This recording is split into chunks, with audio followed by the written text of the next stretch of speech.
महिलांसाठी खास नवीन भन्नाट किचन टिप्स।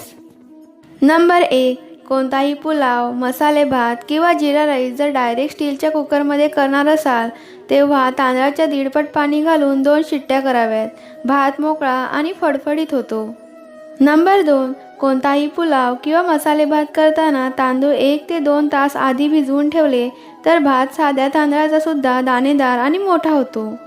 नंबर 3, समोसा तयार करण्यासाठी जेव्हा तुम्ही मैदा भिजवता तेव्हा तो जाड भिजवा। नरम पीठ भिजल्यास समोसा कुरकुरीत आणि खुसखुशीत बनणार नाहीत अथवा समोसे तळताना त्यात बुडबुडे येण्याची शक्यता असते। नंबर 4, कचोरी सर्व करताना बेसन आणि भाजून घातलं म्हणजे सारण खमंग लागते। नंबर 5, भाकरीचे पीठ जुने झाल्यावर भाकरी थापताना चीर पडते, त्यामुळे गरम पाणी घालून पीठ मळा, भाकरीला अजिबात चीर पडत नाही। नंबर 6, भाकरीचे पीठ तळहाताने जोर देऊन मळले तर चांगले मळले जाते व भाकरीला चीर पडत नाही। नंबर 7, बिर्याणीसाठी कांदा फ्राय करताना त्यामध्ये चिमूटभर साखर घाला, कांदा लवकर फ्राय व कुरकुरीत होतो। नंबर 8, बुंदी लाडूच्या कळ्या पडताना मिश्रण हे जास्त पातळ किंवा घट्ट करू नये, मध्यम असावे, एकसारखे पडले पाहिजे। नंबर 9, बेकिंग सोडा वापरून झाला की लगेच फ्रीजमध्ये ठेवावा, पदार्थ छान फुलून येतो। नंबर 10, गरमागरम इडली पात्रातून काढायच्या आधी त्यावर थोडेसे गार पाणी शिंपडावे, यामुळे इडल्या इडली पात्रातून पटापट निघतात। नंबर 11, ढोकळा करताना सोडा जास्त जुना झालेला वापरू नये, त्यामुळे देखील ढोकळा स्पंजी होत नाही। नंबर 12, ढोकळा करताना मिश्रण फेटताना त्यामध्ये 1 चमचा तेल घालावे, त्यामुळे ढोकळा जास्त कोरडा लागत नाही।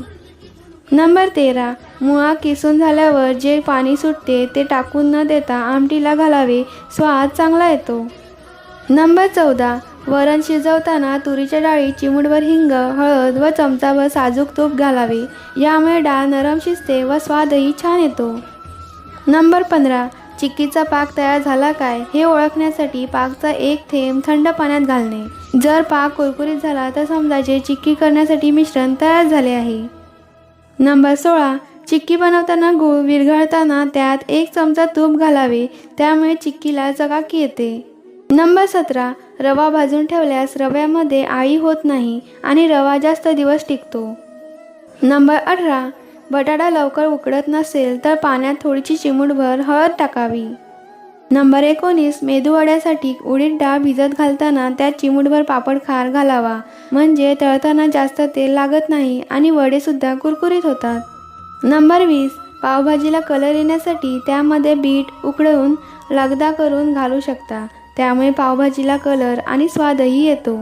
मंडळी, व्हिडिओ कसा वाटला हे कमेंटमध्ये नक्की सांगा आणि आलाच आहात तर चॅनलला सबस्क्राईब करूनच जा। धन्यवाद।